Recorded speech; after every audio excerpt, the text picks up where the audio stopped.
Okay. Name? Bob Hamling. And what are you doing? So, Civil War tokens. They made patriotics, made store cards, made probably 10,000 of them, different ones. What do you want to know? The store cards, Chicago, here's Durand, Illinois, Lacone, Illinois. You all got all different towns, different merchants advertising their products. Some were dentists, some had saloons, stores, all different kinds.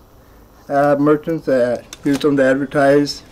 They had another section that were patriotic slogans, God and our country, monitor, cannon, different patriotic slogans on them. They used them for they used them for commerce to meet the need for small change. Everybody's hoarding all the currency that was in circulation, so they didn't have enough change to meet needs, so they put out a token for commerce to spend. Can you show us some of the scarcer tokens and tell us about them? Oh, there's all kinds of scarce ones. You got about 10,000 different altogether. Store cards, there's about 400 different towns that put them out through, you know, from Iowa to New York and down to Tennessee, Virginia. What's some of the scarcer states? Oh, Iowa's all scarce. You got New Orleans, that's real scarce. Any state can have some. Kind of turn your book around this way toward me. Any state can have some scarce tokens in them. They're all rarity, range from a rarity 1 to a rarity 10, which is unique. Can you flip through your pages? And rarity 1's real common. They made up to several thousand of them.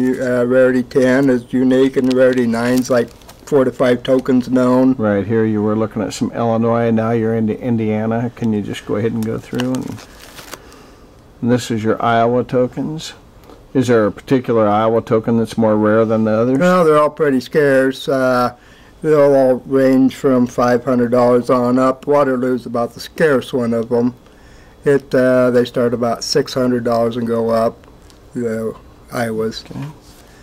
Okay. And then you get, you know, bigger areas like Chicago. There's some scarce ones, but there's quite a few different merchants in New York and Philadelphia, and more bigger the town is, more merchants, and even the scarce ones in the big towns don't bring as much because people don't always collect all the different merchants. Some of them just collect one from a town. Yeah, okay. You're into Michigan now? Michigan's a real popular, and Wisconsin, Michigan, Indiana, they're all popular, and quite a few different merchants. Now, in your personal collection, how many do you have, do you think? Oh, 1,500 or so. 1,500. So you still got a long ways to go to get them all. Oh, you never worry about that. You can't get them all. There's a lot of them that are too scarce to get. You know, nobody can get them all. 10,000 tokens be a long ways to go, huh? Yeah, and when some of them are unique, one of a kind. Go ahead. Okay, yeah, New York was a big prominent town. They put lots and lots of different merchants out. You got New York, there's even some of your, not just New York City, here's Albany, New York, Birmingham, New York, Brooklyn, New York, Buffalo, New York, Cooperstown, New York, and then Whitehall, New York. How about the designs of them? Any of the designs you like better than others? Oh, there's all kinds of designs. Some of them were Indian heads, a variety of different Indian head cents. They wanted them to represent a 1-cent piece, so they made them, kind of copied them out of the Indian head cent, a lot of them. Then a lot of them they did, you know, Indian heads, they did Liberty heads, they did all different kinds of designs on the patriotics, put different like monitor and cannons on some.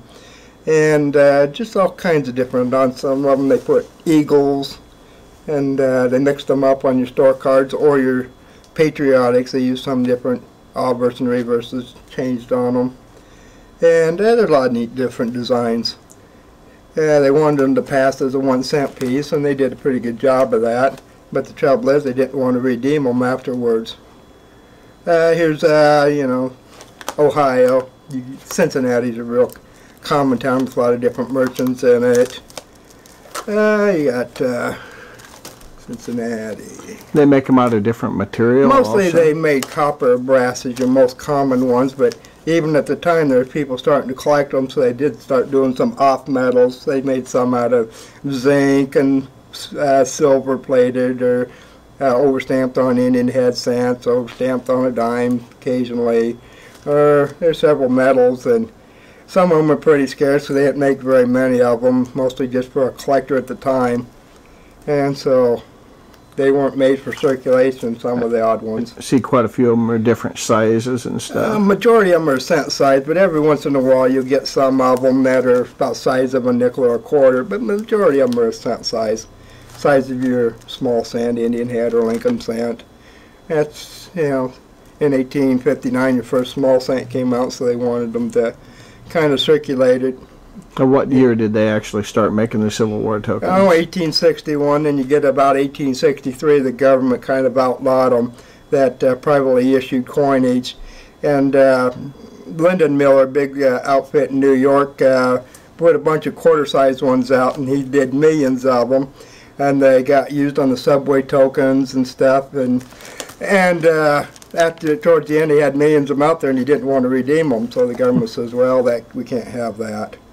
But going Pennsylvania, you got Pittsburgh and Philadelphia, Pennsylvania, put a bunch of them out.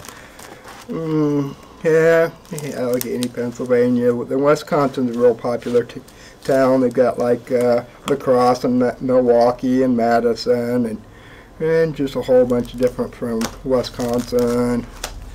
Here's Milwaukee. Now, we do coin auctions about every month almost, and there's almost always some Civil War tokens in our coin auctions. I see you have another book there. Can you go through the other book? That's the Patriotics. Like I said, they're the ones that they put patriotic slogans on them, not 1 cent and trade or different things. But they were saying the purpose is to meet the need for small change in circulation. And some of them, like I said, had an Indian head, Liberty on it. And some of them had cannon, or it had monitor. So if a person wants to buy some Civil War tokens, we have them in our auctions almost every month. And a lot of them go fairly reasonable. What kind of prices would you expect on just a common Well, any Civil more War common token? ones are going to bring decent common ones, average about $20. You get some of the little nicer ones. You can buy uncirculated Civil War tokens. Some of them depends how scarce they are, but common one there, maybe $50 or $100. But you can get a lot of money into some of them. You get hundreds of dollars even into the right ones. What's the most valuable Civil War token that you have? You can get 15 or 20,000 in one. There's a Saranac, Michigan at rarity, like a rarity 9, which is less than 10 known, or 5 known on a rarity 9. And if there's 100 collectors looking for that, they can bring up to $15,000 or $20,000 for one token. So, sky's the limit what you want to put into it. You can start off as get some, for not a whole lot, or you get down to where you want one of a town. You need some of the scarce ones. One of a town on your store cards, there's probably about 400 different towns. About 400 different towns. If you want to collect one of each town on the store cards. Now, do you have one of each town? No, long way. I don't even have half of them yet. Don't have half of them yet. Not yet. Yeah. Because a lot of them are pretty And scarce. the person that wanted to buy all 10,000 of them, how would you recommend that they go about doing that? Well, it's a goal that you'll never complete. There's not even a complete collection of all the 10,000, and nobody could ever do it because there's some of them in museums. You get a lot of them that are rarity 9s and 10s that are unique, or maybe 2 or 3 or 4 known. There's no way you're going to get them all, but you could get one of, a person, if they had enough money, could get one of each of the 400 different towns maybe. Okay. But patriotics are real popular also. Well, like I said, we do our coin auctions about every month, and it seems consistently we have a number of them in almost every coin auction. So if you're really interested in the Civil War and you're interested in collecting Civil War tokens, this would be a good thing to start on, and you can buy some as cheap as what? No, 15, 20 bucks. $15 or $20. So keep that in mind. I hope you can join us with our auctions and so forth. We usually list our auctions online. We can go to McKeeCoins.com and search for our website. At our website at McKeeCoins.com, it'll direct you to a live auctioneer place where you can actually bid live on our sales each month. I hope you'll join us, and in the meantime, kind of enjoy this little documentary that Bob and I made. My name's Owen McKee with McKee Coins, Inc. here in Ottumwa. Our telephone number here is 641-684-6006, and you can also reach us an email at McKeeCoins@McKeeCoins.com. Bob here has collected about 1,500 different tokens, and I would set that as your minimal goal and go from there. Any last things to say, Bob? You went down to the Civil War Reenactment this weekend. What'd you think of that? Oh, it was a great time. Yeah, you know, you see what it was actually like back in the Civil War time period, and it's just a great time. And they say this one that they just had in Keokuk, it's the last time they'll have one, but there are some across the nation, and including in Missouri, and you might just want to tag along to one of those. Just search the internet and it'll tell you where some of the Civil War reenactments may be held. In the meantime, we hope you give us a call at 641-684-6006 and participate in our live auctions. Thank you for listening to my video.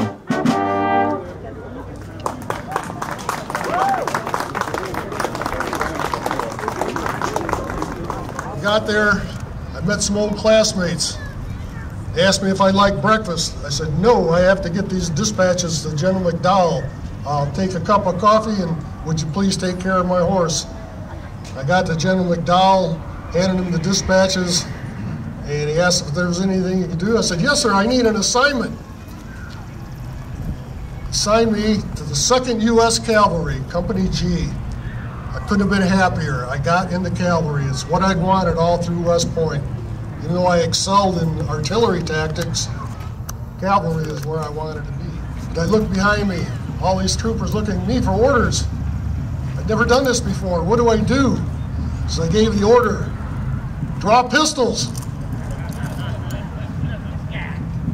We went off at a trot up that hill. And I got to thinking, we get up there, we're going to fire 6 shots, and that's going to be it. We're not going to be able to do any more. So I said, return pistols. And I gave the order, draw sabers. They all did what I told them. I said, oh, this is good. They're obeying me. And then I got to thinking again, 3/4 of the way up the hill. Better go back to pistols. Turn sabers, draw pistols. Charge. We went flying up over that hill. There was nothing there but our battery. Through that awful battle for the Union, all we got to do was protect this battery. The enemy never came near us. We were not engaged. When I saw the mass retreat of the Union Army, they were skedaddling like crazy, running through the civilians that had gathered, much as you, on hilltops to watch this battle. It was mass panic. Everybody was running back to Washington, D.C. It's not what they had thought it would be. But I did not run. My men followed me, and we protected the Union retreat. Offered rear guard for them. When everyone had gathered at a bridge over Bull Run Creek, could not cross because a wagon had been blown up right at the entrance. No one could cross, and the enemy artillery was zeroing in on the fleeing soldiers and civilians and wagons, artillery pieces. I rode down and I found a way across the creek that they could get across. And I was noticed that day for my bravery in the line of fire and for my ingenuity. So I ended up serving on the staff of Major commanding officers, and my star rose from that point.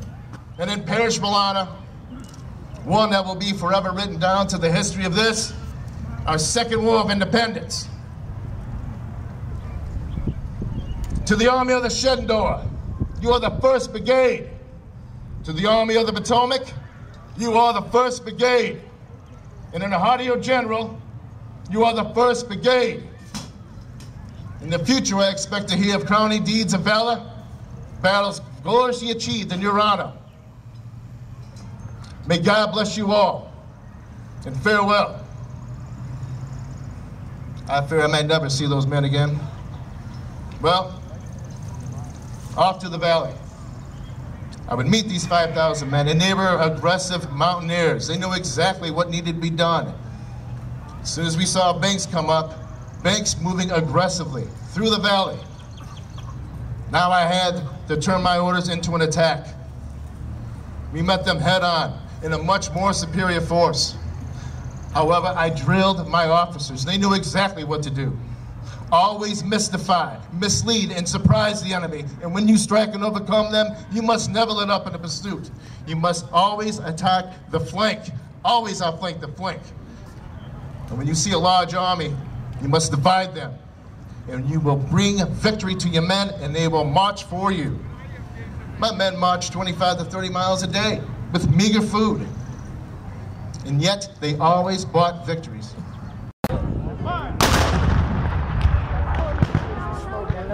Somebody. Nobody's gonna be big. Don't you see all those people falling over there? Well, look over there. Where do you think they've been shooting?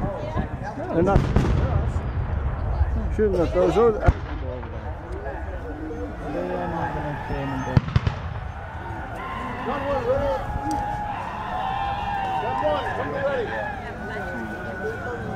Hello.